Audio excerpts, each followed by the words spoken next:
Bonjour et bienvenue à la Taverne de Lug. Nous allons aujourd'hui parler d'une série qui, vous le voyez peut-être derrière moi, est plus une obsession qu'autre chose. La série Babylon 5, créée par Joe Straczynski, donc qui a été diffusée entre 1993 et 1998. Nous l'avons eu en France diffusée sur Canal+, à l'époque. À ma connaissance, c'est même la seule fois où la série a été diffusée en France. Je crois que les téléfilms, certains téléfilms ont été rediffusés sur Énergie 12, mais la série elle-même a été diffusée ensuite en cassette vidéo et en DVD, mais à ma connaissance, pas sur les chaînes de télé. C'est le cas aussi aux États-Unis d'ailleurs, puisque la série, pareil, n'a été diffusée qu'une seule fois. Deux si on compte son passage sur la chaîne TNT, dont nous reparlerons plus tard. Avant Babylon 5, il y a donc cette série, Captain Power et les soldats du futur, dont vous avez peut-être vu certains épisodes. Donc pourquoi cette série est importante? Elle est scénarisée également par Joe Michael Straczynski, et il y rencontrera ses futurs collaborateurs sur Babylon 5, les producteurs John Copeland et Doug Netter, ainsi que le concepteur des effets visuels, Ron Thornton. Donc on en est au début des effets numériques. Et Ron Thornton est convaincu de pouvoir faire beaucoup mieux dans une série de science-fiction qui pourrait donc être Babylon 5. Donc la légende, écrite par Straczynski lui-même, veut que il ait eu l'idée de deux séries, l'une d'entre elles se passant dans une station spatiale et l'autre portant sur deux anciennes races extraterrestres qui se font une guerre sans merci. Et il réalise sous la douche un jour qu'il peut combiner ces deux séries pour en faire quelque chose d'intéressant. Ce sera donc Babylon 5.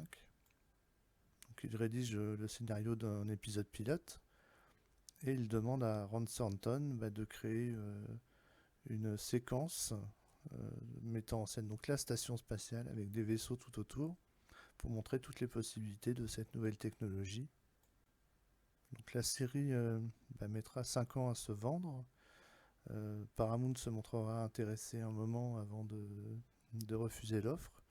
Et c'est finalement chez Warner que le projet trouvera preneur. Donc Warner et Paramount tentaient de lancer ensemble un réseau de chaînes locales. Donc Paramount le fera finalement de son côté. Et Warner tentera l'expérience également. Donc ce sera le Primetime Entertainment Network. Donc il y a besoin de programmes originaux pour alimenter les grilles. Et donc ce seront Babylon 5 qui seront achetés, ainsi qu'une nouvelle version de la série Kung Fu, Kung Fu la légende continue. Donc je pense que peu de personnes se souviennent de cette série. Donc ils voyaient Kwai Chang Caine, toujours joué par David Carradine, forcément un descendant du personnage original, puisque la série se passait dans le monde moderne. Donc les déboires avec Paramount ne sont pas finis, puisque au moment où Warner annonce la mise en chantier de Babylon 5, Paramount annonce de son côté Star Trek Deep Space Nine, donc la nouvelle série Star Trek qui se passe également donc sur une station spatiale. Donc Paramount n'ignorait bien sûr pas le projet de Warner et ce qu'était Babylon 5, puisque on leur a proposé, ils avaient gardé le matériel pendant un petit moment. Donc est-ce que c'est une manière de faire d'une pierre deux coups et de produire à la fois une nouvelle série Star Trek et de couper l'herbe sous le pied de concurrents? Ça, qui peut le dire? En tout cas, Warner mettra beaucoup de temps à se décider avant de lancer officiellement la série après l'épisode pilote. Celui-ci rencontrera un certain succès, donc Warner décidera finalement de produire la première saison de Babylon 5. Donc la série a plusieurs objectifs très ambitieux. Certains pourraient même dire presque mégalomane, peut-être à l'image de son scénariste Joe Straczynski, puisqu'il veut conter une histoire sur 5 ans, avec un début, un milieu, une fin, Et il veut également démontrer à Hollywood peut-être une nouvelle manière de faire des séries, plus saine selon lui, euh, puisqu'elle serait produite quasiment avec des horaires de bureau, contrairement au tournage interminable des autres séries hollywoodiennes. Donc l'intention peut paraître louable dans un premier temps et avoir du sens d'un point de vue budgétaire, puisque forcément moins d'heures supplémentaires veut dire moins d'heures à payer. Et c'est aussi le problème qu'auront les acteurs, puisque eh bien, comparativement à une autre série du même genre, ils toucheront moins sur Babylon 5. Ils étaient tellement habitués au système d'heures supplémentaires et à faire des journées de 12-14 heures sur les autres plateaux hollywoodiens, qu'ils considéraient les heures supplémentaires comme faisant partie intégrante de leur salaire. Et sur Babylon 5, ils en seront privés. Donc c'est un petit effet pervers de ce modèle économique qui ne fera pas spécialement école à Hollywood, de toute façon. Mais une des fiertés de l'équipe de production de Babylon 5 sera de fournir les épisodes, les saisons entières, dans le budget imparti, même un peu en dessous. L'avantage aussi de cette maîtrise budgétaire, c'est que les studios ne s'ingéreront finalement pas tant que ça dans les scénarios, contrairement peut-être à leurs habitudes. L'équipe aura des notes du studio durant la première saison, et puis de moins en moins en fait. Donc on les laisse tranquilles dans leur usine reconvertie en studio, qui se trouve à Santa Clarita.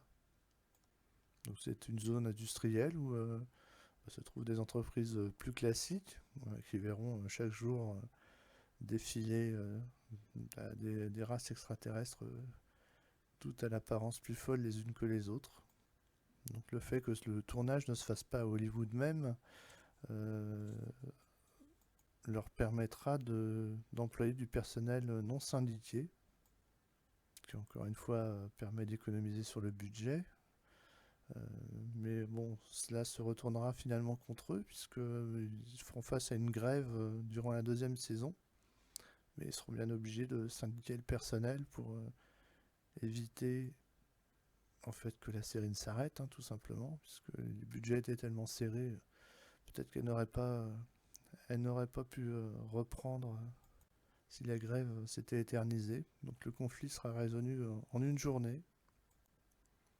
Et de quoi parle Babylon 5 et pourquoi Babylon 5 déjà les stations Babylon 1 à 3 seront sabotées ou détruites.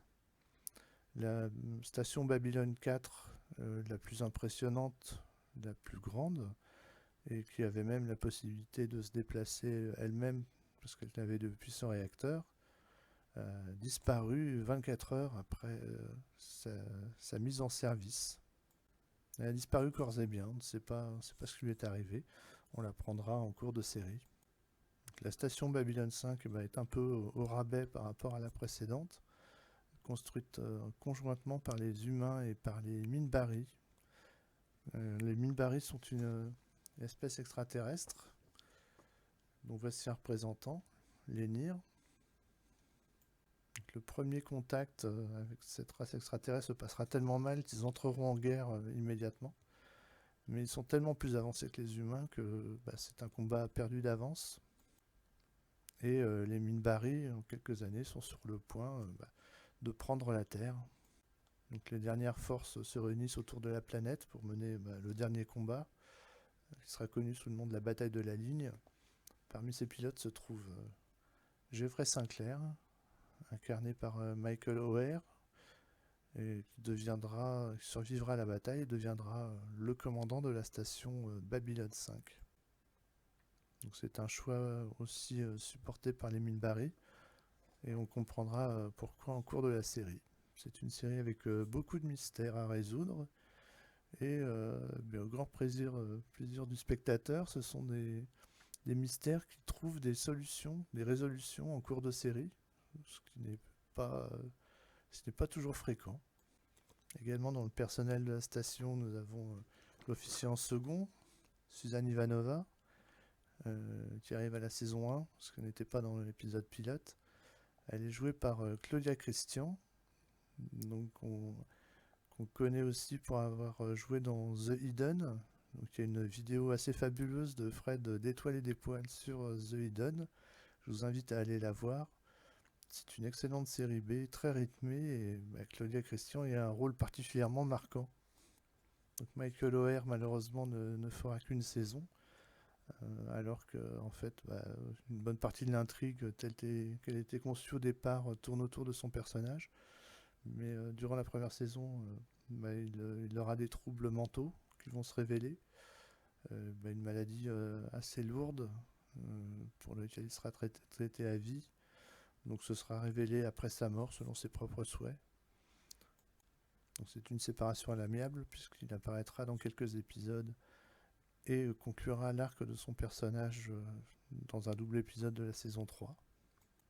Donc son remplaçant est John Sheridan. Je pense qu'ils sélectionnent leur capitaine selon les initiales de leur nom et prénom, JS, hein, qui sont comme par hasard les initiales de Joe Straczynski, mais c'est sans doute un hasard. Donc John Sheridan est aussi un vétéran de la guerre contre les Minbari.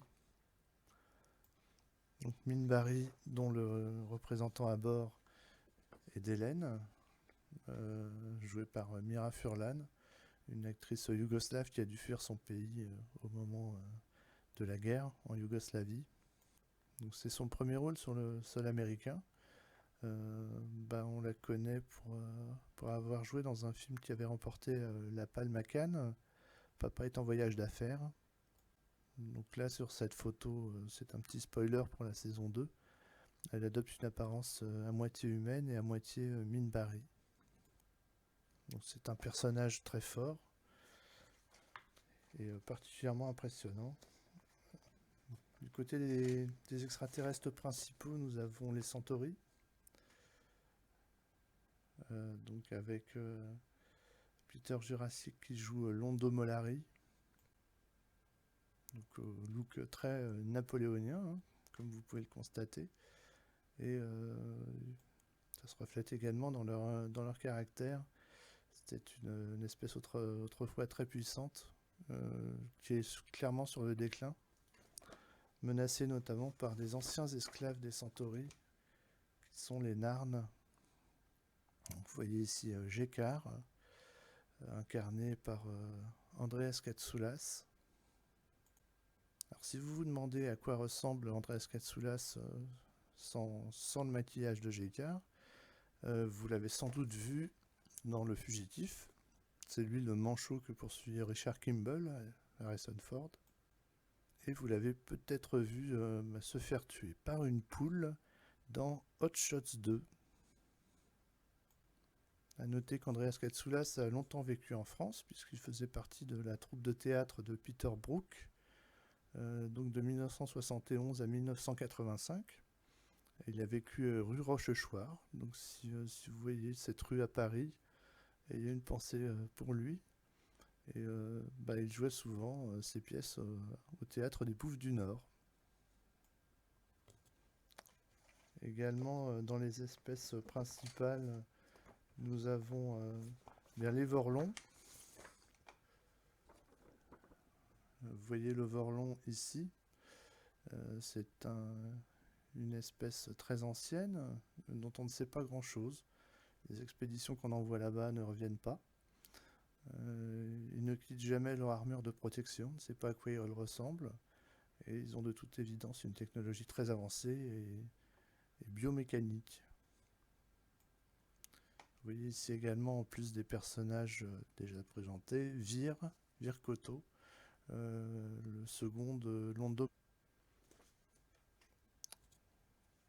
Donc, vous voyez ici une autre photo du casting.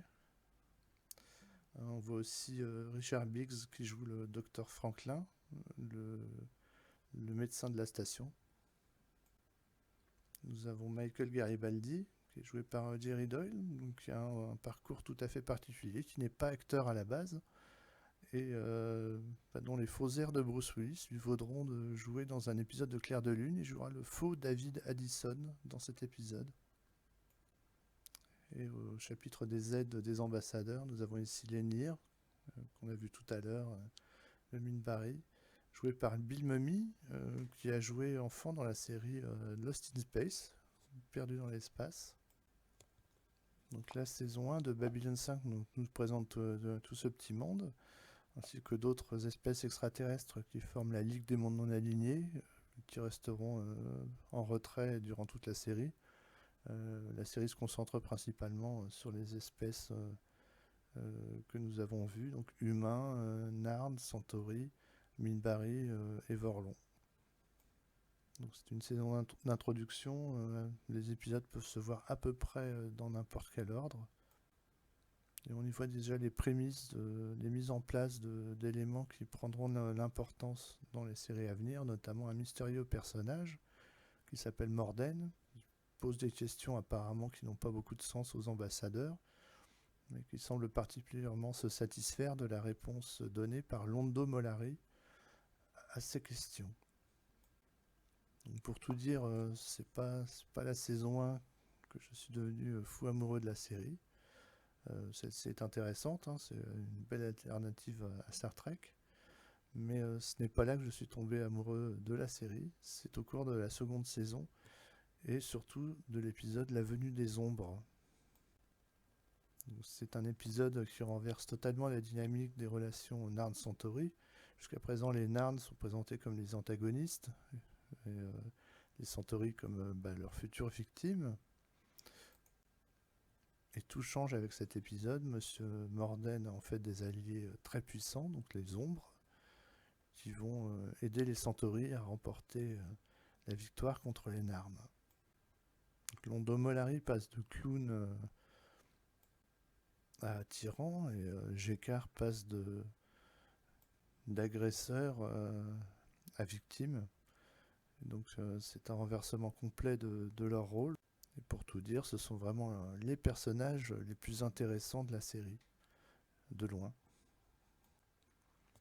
Au chapitre des humains, on peut dire que si on se retrouvait projeté dans le futur de Babylon 5, on ne serait pas forcément dépaysé, hein, puisque la série prend le postulat inverse d'un Star Trek, c'est-à-dire que les humains, dans 300 ans, n'auront pas spécialement évolué, auront toujours les mêmes travers et les mêmes défauts. Donc il y a par contre une chose qui change énormément, c'est la présence de télépathes parmi les humains. Donc voici une télépathe, Lita Alexander, jouée par la magnifique Patricia Tallman. Oui, j'ai un faible pour elle, voilà, que voulez-vous. J'avais adoré dans le remake de La Nuit des Morts Vivants, en couleur, et j'étais très content de la retrouver sur la série. Elle était dans l'épisode pilote, mais avait été écartée ensuite. Mais l'actrice qui a été embauchée ensuite pour incarner la télépathe résidente de la station a décidé de partir au cours de la saison 2. Et donc ça a été le moment pour Joe Straczynski de la faire revenir dans la série. Alors, il faut savoir que quand on est télépathe dans le futur de Babylon 5, on n'a que 3 choix qui s'offrent à nous. Soit prendre des pilules à vie pour supprimer les capacités télépathiques, sachant que ces pilules ont des effets secondaires indésirables très puissants. Soit c'est la prison à vie. Et le troisième choix, donc, qui n'en est plus vraiment à ce stade, c'est le corps psy. Donc on est arraché à sa famille et enfermé dans le corps psy où on apprend à utiliser ses capacités et à prendre tous les interdits qui s'appliquent aux télépathes vis-à-vis de la population humaine qui n'a pas ces dons. Donc les télépathes doivent en permanence arborer leur badge du corps psy, porter des gants puisque le contact physique déclenche des scans télépathiques non autorisés, ils sont donc interdits. Donc on peut faire appel à des télépathes moyennant rémunération, par exemple pour sécuriser une transaction commerciale ou scanner l'esprit de criminels, sachant que les preuves ne sont pas elles seules suffisantes pour être reconnues devant un tribunal. Il existe bien sûr des individus qui refusent de se soumettre à ces règles. Ceux-ci sont pourchassés par les policiers psy Donc voici le représentant le plus connu dans la série, Alfred Bester. Si ce visage vous dit quelque chose, c'est parce qu'il est incarné par Walter Koenig, donc le, le lieutenant Tchekhov dans la série Star Trek, qui là va trouver un rôle beaucoup plus intéressant aux antipodes du gentil Tchekhov, puisqu'il joue le méchant la plupart du temps, un méchant qui a ses nuances, mais le genre de méchant qu'on adore détester. Il se montre particulièrement excellent dans ce rôle. Donc la guerre contre les ombres elle-même occupera les saisons 2, 3 et le début de la saison 4. Au cours de la saison 3 apparaîtra un nouveau personnage, Marcus Cole, incarné par l'anglais Jason Carter. Alors je vous montre ce numéro de Babylon 5 Magazine, sachant que son costume n'est pas du tout celui de la série, c'est son costume civil, donc une photo un peu étrange, mais bon.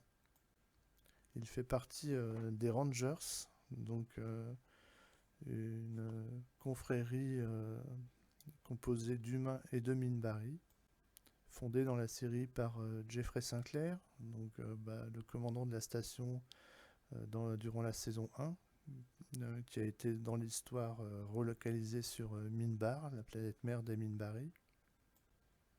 Alors si vous êtes familier du Seigneur des Anneaux, vous connaissez déjà cette organisation, puisqu'il y avait déjà les Rangers dans l'univers de Tolkien, qui surveillaient l'avancée des troupes de Sauron et étaient les yeux et les oreilles en fait de ceux qui s'opposaient à lui. Donc leur rôle est exactement identique dans Babylon 5. C'est quasiment un copier-coller de l'organisation présente dans les romans de Tolkien. Les épisodes de la guerre contre les ombres durant les saisons 2, 3 et 4 sont passionnants. Et la critique ne s'y trompera pas, puisque 2 épisodes de Babylon 5 vont remporter 2 années consécutives le prix Hugo Award, les Oscars de la science-fiction, ni plus ni moins. Ce sera justement la venue des ombres durant la saison 2 et la fin des rêves durant la saison 3. Donc à ce stade, Joe Straczynski écrit tous les épisodes, sans exception. Il finira par écrire 91 épisodes sur les 120 que compte la série. Donc ça fait plus de 80% des épisodes écrits par un seul homme. Il est également producteur, donc ça a pour avantage de bien doser sur une saison en privilégiant certains épisodes dotés de beaucoup d'effets spéciaux, alors qu'on fera d'autres épisodes qui se passeront uniquement sur la station, dans quelques décors et à moindre coût. Donc la fin des rêves est effectivement un des épisodes les plus impressionnants. Donc à ce stade, sur Terre se développe un régime dictatorial mené par le président Clark, et Babylon 5 fait sécession de la Terre. La Terre envoie donc des vaisseaux pour s'emparer de Babylon 5. Donc c'est ce que raconte cet épisode, ce conflit très impressionnant. Et c'est effectivement un des meilleurs épisodes de la série. D'ailleurs, en ce qui me concerne, la saison 3, c'est vraiment le sommet de la série. C'est vraiment sur cette saison que se concentrent pour moi les meilleurs épisodes. La saison 4 est excellente elle aussi, mais elle a un problème de rythme, imposé malheureusement par ce qui s'impose comme une évidence à l'époque. Le Primetime Entertainment Network n'aura duré que 4 ans, alors que Straczynski avait prévu sa série sur 5 ans. Donc très concrètement, la série n'a plus de diffuseur à la fin de l'année, durant sa 4e saison. Donc cela force Straczynski à resserrer ses intrigues. Il se passe énormément de choses sur la 2e partie de la 4e saison, parce qu'il faut tout boucler en fait. Donc Straczynski réalisera lui-même le dernier épisode, qui se passe plusieurs années après la fin des événements de Babylon 5. Il fera même sa seule apparition dans la série à l'écran. C'est lui le technicien qui éteint la lumière juste avant que la station n'explose. Finalement, en dernier ressort, la chaîne TNT se montrera intéressée pour rediffuser la série et produire la 5e saison, ainsi que plusieurs téléfilms. Donc en début de 5e saison, Joe Straczynski fera tourner un épisode qui sera placé en fin de 4e saison. Et le dernier épisode qui a été tourné en fin de 4e saison clôturera la série à la fin de la 5e. J'espère que je suis clair. Donc pour lancer cette 5e saison, il y a un téléfilm qui est produit, qui s'appelle Au commencement, donc qui reprend l'histoire de la série en gros jusqu'à cette 5e saison. Il est composé de beaucoup de flashbacks, mais il n'est surtout pas à voir avant la série parce qu'il spoil plusieurs surprises des saisons précédentes, donc il est impérativement à voir malgré tout entre la 4e et la 5e saison.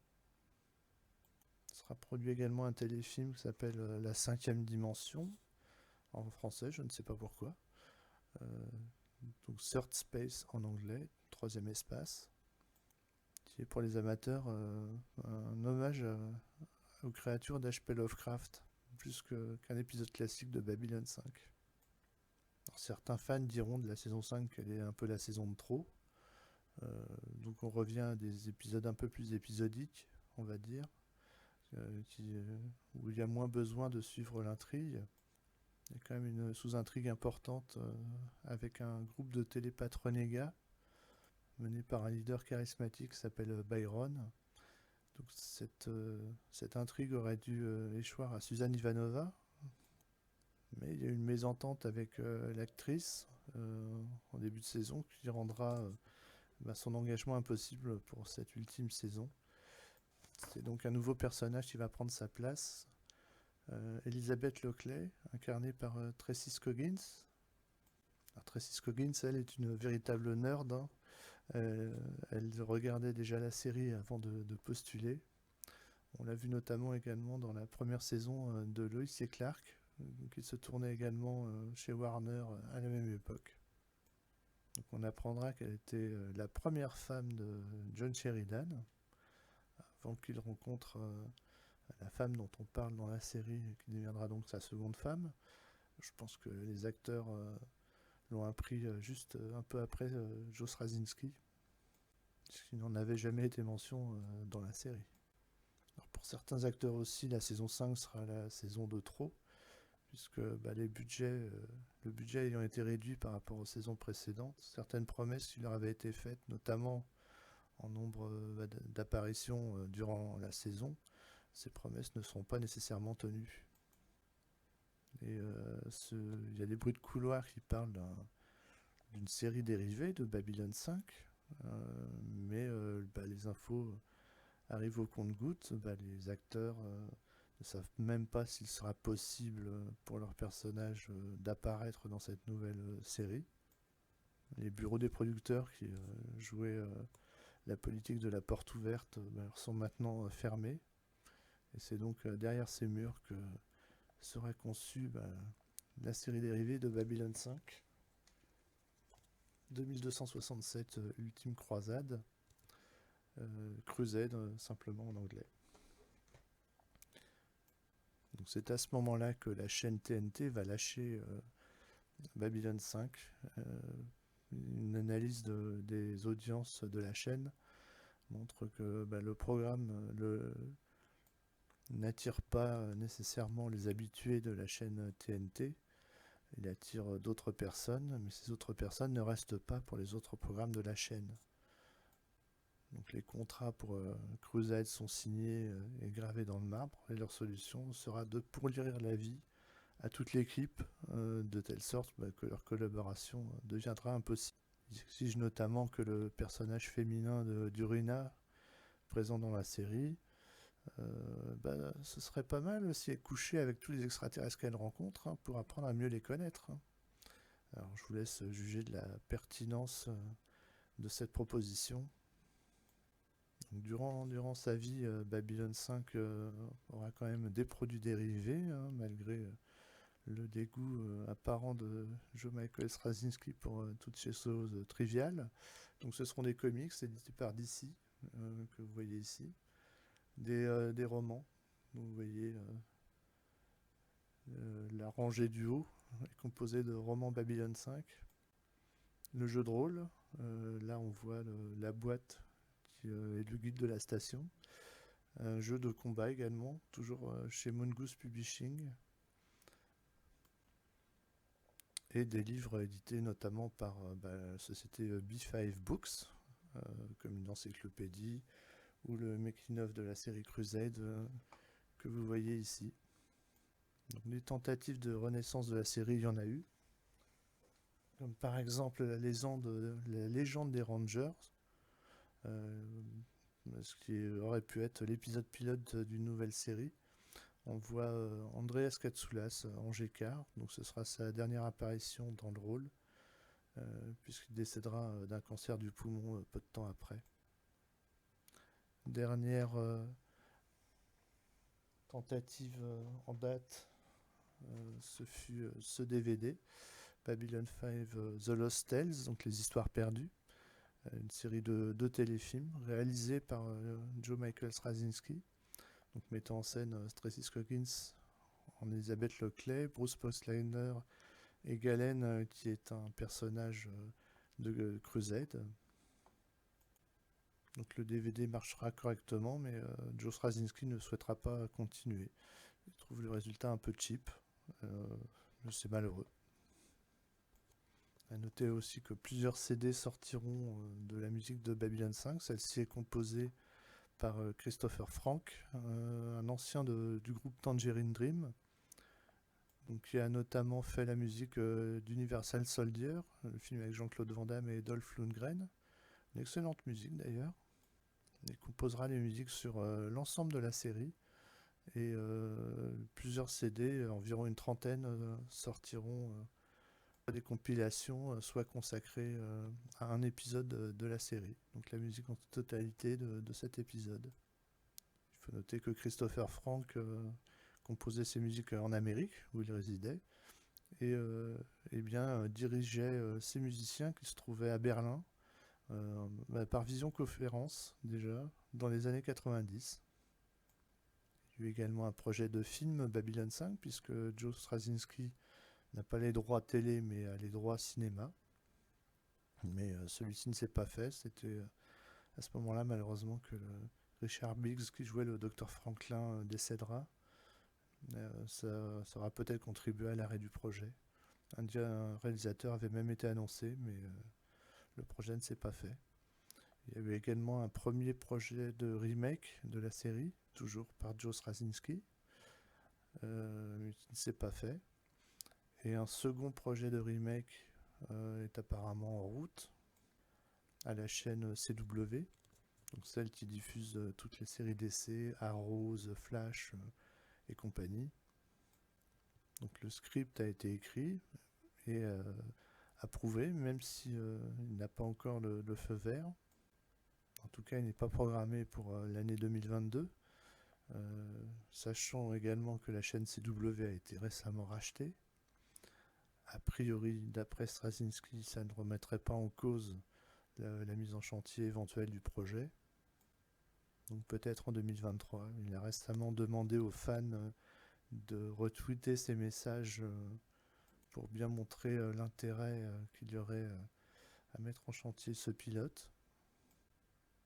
On verra si apparemment le hashtag a été en tête des tendances pendant un certain temps. Donc peut-être que ce sera suffisant à mettre en chantier le pilote qui vivra verra. Mais en tout cas, c'en est fait de l'incarnation originale de Babylon 5. Si un projet se fait maintenant, ce sera un remake. Alors, à titre personnel, j'adore cette série. Elle me parle énormément. J'adore tous ses aspects. Ses acteurs sont fabuleux. Alors oui, Straczynski n'est pas le meilleur dialoguiste de la Terre. Oui, il est parfois sentencieux et grandiloquent. Mais c'est aussi, je pense, qu'il fait son charme quelque part. Et il a surtout des acteurs qui sont aptes à déclamer ce genre de dialogue. En tête, Peter Jurasik et Andreas Katsoulas en premier lieu, Mira Furlan également. Donc tous d'excellents acteurs et qui ont trouvé là le rôle de leur vie, pour la plupart.